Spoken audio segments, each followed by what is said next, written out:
Mesdames, Messieurs, bonjour. Je suis très heureux d'être parmi vous aujourd'hui ici en direct donc de la Cité des Sciences et de l'Industrie pour animer 2 jours d'information autour de ce colloque défi. Alors je me présente, je m'appelle Jean-Paul Hébrard, je suis animateur d'une émission de télé qui s'appelle Power Boost diffusée sur TVA Gris et sur la TNT et je vais avoir le plaisir de partager ces 2 jours de connaissances avec vous. Alors bienvenue bien sûr au colloque national du réseau défi qui est consacré à une thématique qui nous concerne tous, celle justement, et elle est d'actualité, de la réduction des produits phytosanitaires dans l'agriculture française. Alors, ce colloque proposé par la cellule d'animation nationale du réseau défi va se dérouler en 4 temps. Tout d'abord, nous verrons les résultats du réseau défi après 8 années de fonctionnement, donc nous avons du recul pour en parler. Puis, nous demanderons comment on fait concrètement dans défi pour réduire les phytos. C'est une question qui est bien sûr essentielle. Demain, puisqu'il y a 2 jours, on s'intéressera aux démarches d'accompagnement et d'expérimentation développées dans le réseau défi et comment elles diffusent dans le monde agricole. Et enfin, nous aurons le plaisir d'assister à une table ronde qui présentera les démarches engagées par les professionnels de l'aval des filières pour réduire les phytos. Vous verrez, il y aura de nombreux experts et des personnalités. Et on essaiera justement d'échanger sur les motivations, les limites et aussi de les mettre en regard de la perception de la baisse des phytos, à la fois par les citoyens et par les consommateurs. Alors juste pour finir, avant justement d'accueillir les présidents et les représentants des partenaires de la cellule d'animation nationale du réseau défi, je vous invite tous à poser vos questions tout au long de ce colloque grâce à un SMS qu'il suffit d'envoyer au numéro suivant, le 06 44 64 66 00. Il doit s'afficher juste derrière moi. Il s'affichera tout au long de ce colloque. Alors, une précision, l'envoi des questions est anonyme, donc vous pouvez y aller, du moment bien sûr que ça reste dans le respect des règles et de la morale. Il y aura une équipe qui va centraliser vos questions. Et puis, je ferai appel à Maxime, qui est là au premier rang, pour justement nous transmettre les questions que vous aurez posées, je le dis bien, tout au long de ce colloque. Vous pouvez également réagir et faire rayonner un peu le contenu de ces 2 jours à l'extérieur de cette salle grâce aux réseaux sociaux. Vous savez que vous avez un réseau justement ici, Wi-Fi. Il s'agit de Colloque Défi 2018. Vous pouvez vous identifier, une page s'ouvre et le mot de passe, c'est Défi 2018 tel qu'inscrit derrière, sans accent et tout attaché, bien entendu. Voilà, faisons rayonner le savoir. C'est vrai que c'est important. Il y aura beaucoup d'interventions. Vous allez voir aussi la venue du ministre, mais sans plus attendre. J'invite Claude Cochonneau, Sébastien Windsor et Thierry Caquet à venir me rejoindre sur scène. Je vous invite à les applaudir pour la séquence d'ouverture.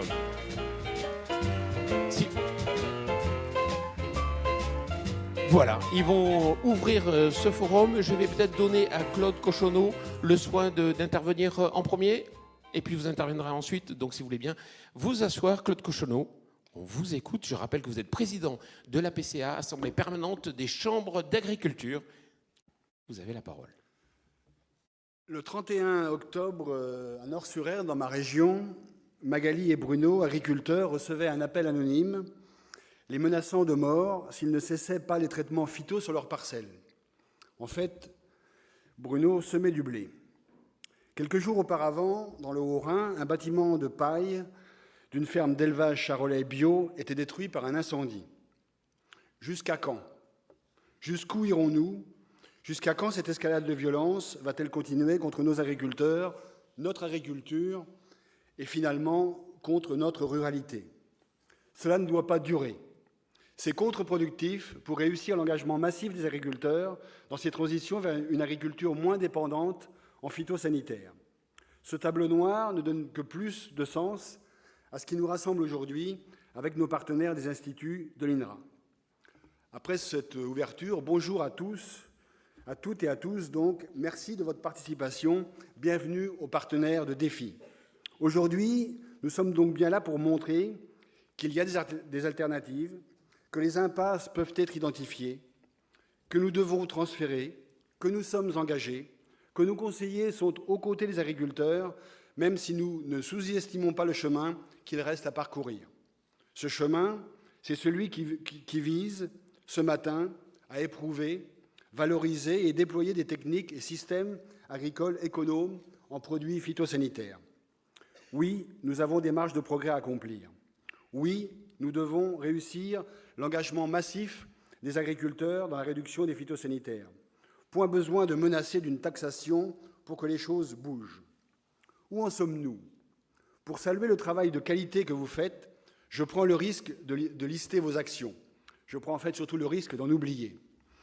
Avec le dispositif Ferme, ce sont près de 3000 agriculteurs engagés dans une démarche volontaire de réduction des pesticides. 60% des groupes défis Ferme, qui regroupent ces agriculteurs, c'est-à-dire 160 groupes, sont animés et suivis par des conseillers de chambre. Avec le dispositif XP, réseau d'expérimentation rassemblant des projets testant des systèmes de culture très fortement économes en produits phytosanitaires, entre 2012 et 2018, ce sont 42 projets qui ont été retenus, dont 6 portés par les chambres, sur près de 200 sites expérimentaux. Ces réseaux d'expérimentation, je le rappelle, qu'ils soient pilotés par les chambres ou par les instituts techniques, couvrent la plupart des productions: grande culture, viticulture, arboriculture, maraîchage, culture tropicale. C'est bien là l'enjeu pour la R&D. Disposer des résultats transférables et transférés plus massivement et plus rapidement dans nos diverses exploitations. 3400 bulletins de santé du végétal sont produits chaque année pour éclairer sur la pression sanitaire des cultures et anticiper les évolutions grâce aux modèles de prédiction. 40% des observations sont réalisées par des conseillers de chambre d'agriculture. 500 000 professionnels, agriculteurs, conseillers, distributeurs, dont 310 000 agriculteurs, ont été formés au Certifito et 40% des agriculteurs formés l'ont été par les chambres. 330 groupes, dits des 30 000, plus de 4 100 exploitations sont engagées dans la réduction des produits phytosanitaires et puisent leurs ressources et références des dispositifs existants, dont DEFI. Depuis le dernier salon, s'est ajoutée aux côtés des instituts techniques et de l'INRA la cellule nationale Innovation et Recherche.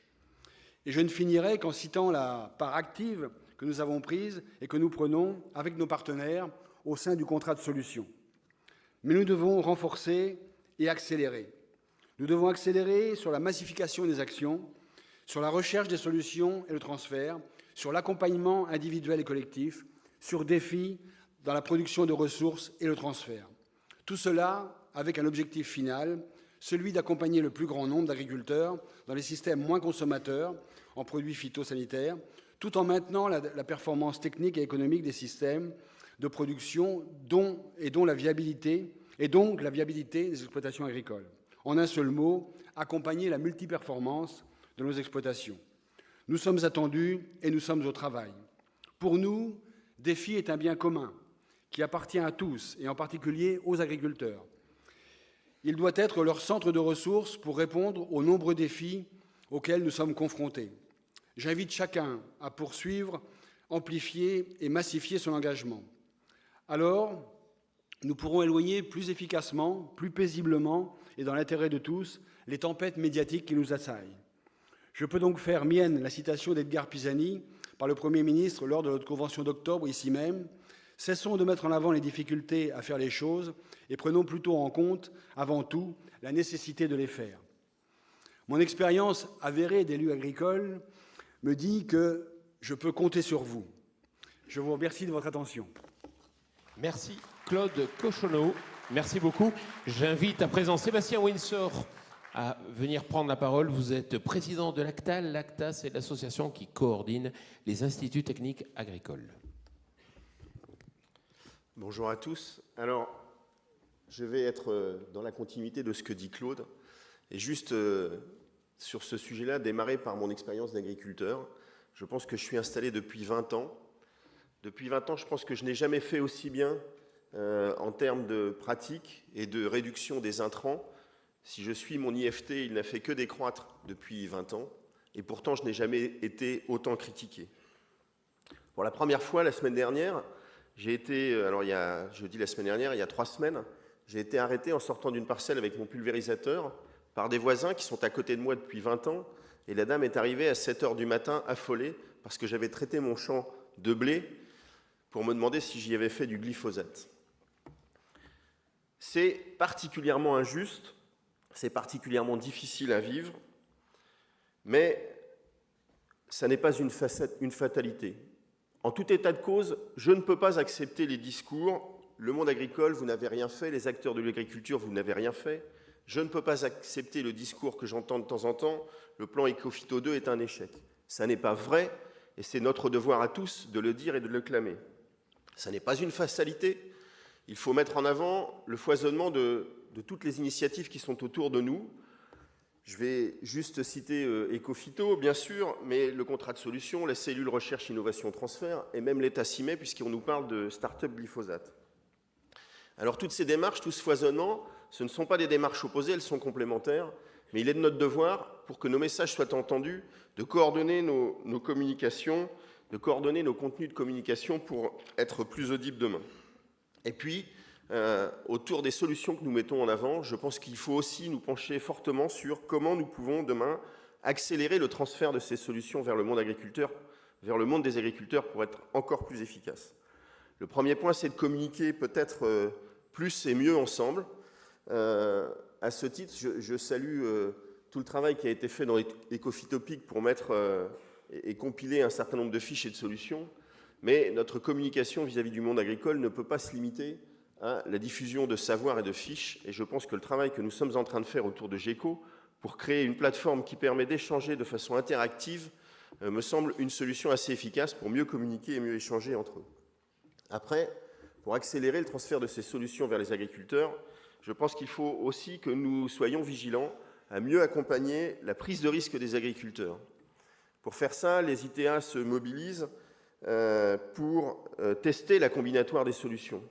On a beau avoir 10 solutions sur une fiche qui ont été testées chacune individuellement, quand on les met ensemble sur une exploitation, le résultat n'est pas aussi évident que la compilation des 10 résultats des 10 fiches. Et pour ça, nous mobilisons nos plateformes au travers d'expérimentations CIPRE conjointes pour l'ensemble des instituts en grande culture pour essayer d'aller plus vite et de tester la combinatoire. Et au-delà de ça, nous avons un très bel exemple d'une plateforme qui s'appelle R2D2 que nous essayons de mettre en place pour là aussi tester à l'échelle d'un territoire sur plusieurs centaines d'hectares la mise en place d'un certain nombre de solutions assez radicales et pour tester l'impact de ces solutions. Deuxième chose que nous devons faire pour accompagner la prise de risque des exploitants agricoles, c'est aussi probablement adapter nos OAD, adapter nos outils pour que ce ne soit pas l'agriculteur qui rentre dans les cases de l'OAD, mais pour que ce soit bien l'OAD qui s'adapte à la réalité de ce que vit l'agriculteur sur le terrain tous les jours, pour que nos OAD soient demain des outils qui accompagnent une vraie prise de décision et qui expliquent aux agriculteurs pourquoi ce choix-là leur est conseillé, plutôt que des OAD boîte noire où l'on rentre des paramètres et qui sortent une solution. Troisième point, pour accélérer le transfert, je ne vais pas le décliner littéralement, mais je vais juste prendre l'exemple de ce que nous essayons de faire au travers de la cellule recherche, innovation, transfert, en particulier sur le sujet glyphosate, sur lequel nous avons décidé de démarrer cette cellule recherche, innovation, transfert. Le premier point, c'est qu'on s'est appuyé sur tout le travail qui avait été fait au travers d'Écophyto, au travers de Défi, mais dans tous les organismes, pour recenser sur un seul et même site, sur GECO, l'ensemble des fiches et des solutions qui peuvent être proposées sur le glyphosate. Et on essaye de le faire en accélérant la pédagogie. On en est aujourd'hui à 45 fiches. Ces fiches, on a pour objectif de les tester avant de les mettre sur la plateforme avec des opérateurs terrain, avec des conseillers de chambres d'agriculture, avec des conseillers de coopératives, mais aussi avec des agriculteurs, pour s'assurer que la rédaction des fiches est complètement adaptée au public qu'on veut viser. Deuxième point, ces fiches-là, il faut là aussi en tester la combinatoire. Et sur le sujet glyphosate, nous avons pris la décision et nous espérons pouvoir répondre à l'appel à projet qui a été lancé pour le mois de décembre pour proposer un certain nombre de sites répartis sur l'ensemble de la France qui permettraient là aussi de tester la combinaison de ces solutions pour réduire le glyphosate sur des exploitations. Et puis le troisième point, qui est la tâche majeure qui nous attend, c'est de reprendre ensemble avec les acteurs de conseil du terrain, quels qu'ils soient, et bien au-delà des 3 fondateurs de cette cellule qui étaient l'INRA, l'ACTA et les chambres d'agriculture, de reprendre ces solutions et de les regarder une par une et de se dire une par une, derrière ces solutions, qu'est-ce qu'on peut faire pour les déployer plus vite et plus efficacement. Et je suis sûr que ça soulèvera plein de problèmes, mais on sera tous là pour répondre et régler ces problèmes. Des problèmes qui seront peut-être internes à chacune de nos structures, pour faire descendre peut-être un peu plus vite ces solutions à nos conseillers, des problèmes qui seront peut-être liés à l'État, avoir des plans pour accompagner l'investissement nécessaire au déploiement de ces fiches. Peut-être aussi des manques d'expérimentation, par exemple pour avoir des chiffres technico-économiques pour prouver aux agriculteurs l'efficacité de ces solutions sur leur territoire. Bref, on devra reprendre l'ensemble de ces fiches et regarder ensemble quels sont les freins à lever pour permettre l'accélération de la diffusion de ces fiches.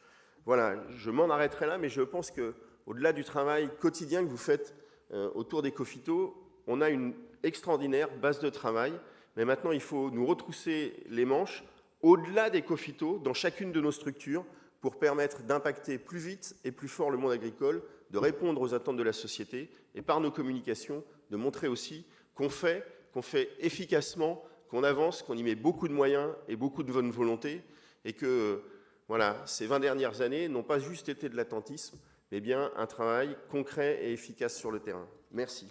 Sébastien Windsor, merci beaucoup. À présent, au tour de Thierry Caquet, directeur scientifique environnement de l'INRA, l'Institut national de la recherche agronomique, d'intervenir. Bien, merci beaucoup. Merci, bonjour à toutes et à tous. Quelques mots donc au nom de l'INRA en tant que représentant de cet institut ici, pour aborder tout d'abord, rappeler l'importance que toute l'activité autour d'Ecofito présente pour notre institut, dont le réseau Défi, et puis vous féliciter d'emblée, je ne serai pas forcément là sur les 2 jours, mais je sais que vous avez énormément travaillé, que vous allez présenter beaucoup de résultats, et donc d'ores et déjà, merci et bravo pour ces résultats. Moi j'ai 6 points que je voulais aborder, alors certains ont déjà été évoqués par mes 2 prédécesseurs, donc c'est sur la difficulté, quand on intervient en 3e, des choses ont déjà été dites, alors vous l'avez l'entendre peut-être d'une autre façon. Premier point, pour moi, je pense qu'il est important de rappeler qu'Ecofito, ce n'est pas que de l'argent, on entend ça souvent, Ecofito, c'est beaucoup d'argent, on ne voit pas de résultats, des fois, dans le grand public en tout cas. En fait, la mobilisation n'est pas que matérielle, la mobilisation, elle est intellectuelle, elle est l'engagement de tous les acteurs, et vous en faites partie. Et ces moyens mobilisés sont, je pense, largement à la hauteur des enjeux. Et c'est une communauté très large qui s'est tissée autour d'Ecofito, avec, comme toute communauté humaine, des moments forts, des moments faibles, des moments de tension, des moments de découragement. Et je pense que le premier message à vous passer, c'est qu'il ne faut pas se décourager et qu'il faut continuer. Et puis, plutôt que de questionner l'objectif, les fameux pourcents de réduction, se poser la question du rythme de la transition dans laquelle nous sommes engagés. Et puis porter aussi le fait que les réseaux Défi, par exemple, c'est un bon exemple de démarche participative qu'on va retrouver maintenant dans un certain nombre d'initiatives comme les GI2E, les groupes opérationnels de PUI, voire dans certains Living Labs. Alors quand on regarde avec une vue macroscopique, on dit le NODU ne bouge pas, des fois ça augmente, finalement il ne se passe pas grand-chose. Et ça donne l'impression qu'effectivement il y a un processus qui est bloqué et qu'on est dans un phénomène de verrouillage de l'innovation et qu'on n'arrive pas à s'en sortir. Et ce mot de verrouillage, on l'entend trop souvent, et c'est souvent un argument qu'on nous oppose. Et on dit en face de ça, la recherche notamment, mais la recherche-développement, doit proposer des leviers. Nous sommes des Archimèdes qui allons soulever la planète avec un ensemble de petits leviers. Mais en fait, je pense qu'il faut décaler le propos et imaginer que le système que nous avons est un système qui est en quelque sorte à l'équilibre entre différents acteurs, que sa trajectoire actuelle dépend pour beaucoup de sa trajectoire passée, et puis des interactions qui se déroulent au sein du système, et que pour tout système, celui-là comme tout autre, si on veut le déplacer de cet état d'équilibre, si on veut le faire évoluer vers un autre état d'équilibre, il faut y investir beaucoup d'énergie, il faut y investir du temps, et il faut une mobilisation collective de tous les acteurs, et rappeler sans doute qu'Ecofito n'est pas qu'une question qui s'adresse à l'agriculture et à la profession agricole, mais quelque chose qui doit mobiliser l'ensemble de la chaîne de valeur en associant les industries agroalimentaires, mais aussi les consommateurs. Ecofito, c'est l'affaire de tous, ce n'est pas que l'affaire des agriculteurs. Comme vous allez le montrer pendant ces journées, et il y a des posters qui sont déjà affichés, il y a beaucoup de résultats. Des réductions significatives dans les fermes Défi, avec finalement des impacts modérés, voire pas d'impact sur la performance économique moyenne, au prix bien sûr d'un accompagnement, mais on y arrive. Des résultats dans Défi XP qui sont nombreux et qui couvrent un champ très très large d'application. Et puis des ressources qui sont mobilisées, des ressources uniques aussi en termes de connaissances, qui sont agrégées, notamment dans le système d'information AgroSyst. Et rappelez quand même ici que ce dispositif est unique à l'échelle européenne, mais aussi à l'échelle mondiale. Un aussi grand nombre d'exploitations, suivies aussi en profondeur, sur une si longue durée, c'est vraiment un capital précieux et indispensable qu'il faut faire fructifier maintenant. Alors le challenge, il est double finalement. C'est à la fois poursuivre le développement des solutions, trouver de nouvelles solutions qui soient performantes et durables dans toutes les dimensions de la durabilité, pas seulement la durabilité économique, mais aussi changer d'échelle. Et quand je parle de changer d'échelle, ce n'est pas simplement passer de la parcelle à l'exploitation, mais c'est aussi embarquer le plus grand nombre possible d'exploitations dans la démarche. D'où ces enjeux quantitatifs, mais qui ne sont pas simplement que des chiffres. Derrière les chiffres, ce sont des exploitants, ce sont des entreprises, ce sont des acteurs qu'il faut mobiliser. Donc, j'insiste sur cette mobilisation, alors c'est pas pour faire un mauvais parallélisme avec la commémoration de la fin de la Première Guerre mondiale, mais la mobilisation collective, elle est indispensable. Il faut favoriser l'émergence, la dissémination et l'appropriation des innovations. Alors pour nous, à l'INRA, Institut de recherche finalisé et fier de l'être, si j'ose dire, eh bien, cette problématique, elle s'inscrit dans l'accompagnement de la transition agroécologique, avec des questions très nombreuses qui sont posées, mais aussi une vision renouvelée de l'implication d'un organisme comme l'INRA au service de toutes les agricultures. La dimension économique, ça a été rappelé, est indispensable, elle est première, mais elle n'est pas suffisante et il est nécessaire d'aborder, bien sûr, dans l'analyse des solutions, les autres dimensions, la dimension sociale, l'impact sur la biodiversité, la pertinence aussi dans un contexte de changements globaux, je pense notamment au changement climatique qui pourrait remettre en question potentiellement certaines des solutions que nous proposons. Donc il faut à tout prix être agile dans la manière dont nous captons l'innovation, dans la manière dont nous la diffusons, et être capable de mobiliser bien sûr les acteurs classiques de la recherche, mais aussi tous les acteurs des filières, tous les acteurs de la production agricole dans cette démarche. Ça a été dit, il faut valoriser ce que vous faites, ce que nous faisons tous. Alors la valorisation, c'est une priorité pour les scientifiques. Souvent, on est évalué en tant que scientifique sur notre capacité à disséminer, à diffuser l'information scientifique, mais pour Ecofito, l'enjeu il est bien plus important que cela. C'est une valorisation à la fois technique, une valorisation dans la formation et aussi une valorisation en appui à la réglementation. Deux mentions spéciales à ce niveau, révoquer très rapidement donc, le centre de ressources GECO de la cellule d'innovation. Et puis, peut-être le manque, là c'est un petit message que m'a demandé de vous transmettre Christian Wink, que vous connaissez pour la plupart, m'a dit, mais finalement, est-ce qu'il y a beaucoup de fiches actions CEPP issues des développements dans Défi Ferme, Défi XP? Peut-être pas suffisamment, donc un message pour vous, contribuer à cette démarche générale autour des CEPP. Et puis, on pense collectivement aussi qu'il y a besoin de rendre visible ce qui est fait dans Ecofito pour l'ensemble de la société, non pas cultiver un entre-soi. Se réunir comme on le fait aujourd'hui, c'est très bien, mais il faut aussi aller vers la société. On a entendu les exemples de nos deux présidents. La société a des attentes fortes sur la sortie des phytosanitaires. Elle est parfois mal informée, parfois désinformée. Et donc, il est notre devoir collectif d'aller à la rencontre de la société pour porter aussi un certain nombre de messages positifs. Et rappeler aussi que le défi d'Ecofito, ce n'est pas simplement que le glyphosate. Il y a plein d'autres choses qui sont embarquées dans Ecofito. Et donc, dans ce contexte, pour ne pas être trop long, je rappellerai que l'INRA a pour mission première de produire des connaissances. C'est dans notre, j'allais dire notre ADN, pour employer un terme que j'aime pas trop, mais c'est quand même ça qu'on peut dire. Non seulement dans le domaine agronomique et biotechnique, mais aussi dans le domaine des sciences humaines et sociales, dont on sait très bien que l'implication est indispensable, et même sans doute des fois dès le début, lorsqu'on déploie une activité dans le domaine du développement d'innovation en protection des cultures.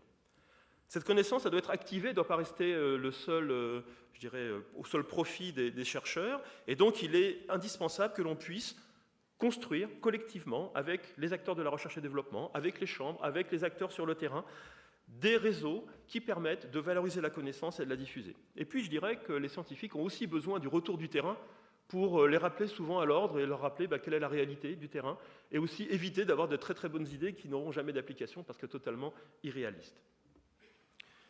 L'ambition, pour finir, ne doit pas se limiter à la France, parce qu'on peut très bien imaginer, effectivement, faire des tas de propositions, mais qui vont aller mettre en difficulté peut-être certaines exploitations, certaines filières par rapport à la concurrence internationale. Et donc, il faut vraiment pousser collectivement, et c'est aussi l'un des enjeux pour l'INRA, d'être présent sur la scène européenne pour porter une ambition pour l'Europe, voire au-delà pour l'agriculture mondiale, autour d'un objectif alors qu'on pourrait trouver déraisonnable, mais qui consisterait à viser l'ambition de sortir de l'usage des produits phytosanitaires à un horizon pas si lointain, qui peut être 2035, 2040. Bien sûr, c'est un horizon qu'on se donne, ce n'est pas une obligation de résultat, mais c'est pour pouvoir lancer des dynamiques à l'échelle européenne dans le cadre d'Horizon Europe. Les résultats dont vous allez débattre sur ces 2 jours sont l'un des ingrédients de cette ambition. Bon courage pour ces 2 journées. Je vous remercie à nouveau pour votre implication et votre participation active à ces 2 jours. Et je vous souhaite des échanges fructueux pendant ces 2 journées. Thierry Caquet, merci beaucoup. Je vous invite, messieurs, si vous êtes d'accord, à rejoindre le premier rang. Merci à vous pour cette séquence introductive. Merci d'avoir présenté les enjeux de ces 2 jours.